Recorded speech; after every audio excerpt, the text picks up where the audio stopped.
Kenapa? Karena anak itu titipan Tuhan. Jadi kita itu we don't own our children. Itu hanya dititipkan Tuhan kepada kita. Di usianya nanti anak kita akan berpisah dari kita untuk menjemput takdirnya sendiri. Putra Ridwan Kamil, Emril Khan Mumtaz hanyut terbawa arus sungai di Swiss Rabu 26 Mei 2022 waktu Swiss. Hingga kini, tim SAR dan petugas lainnya masih melakukan pencarian terhadap Eril. Kejadian hilangnya anak Ridwan Kamil membuat netizen ramai mengaitkannya dengan video lawas saat Ridwan Kamil bersama Denny Sumargo. Hal itu pun ramai dan jadi perbincangan netizen di media sosial, seperti dalam akun gosip @instajulit. Di mana dalam obrolan itu Denso sempat menanyakan pertanyaan soal pilih anak atau istri di masa tua.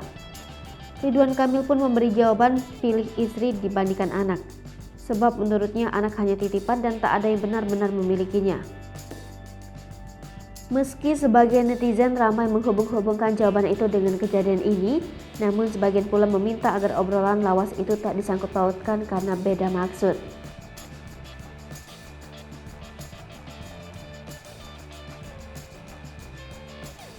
Gimana maksud takdir di situ ketika anak-anak mereka sudah menikah?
Hai pemirsa Sri Popo TV, jangan lupa komen, like, dan subscribe, serta tonton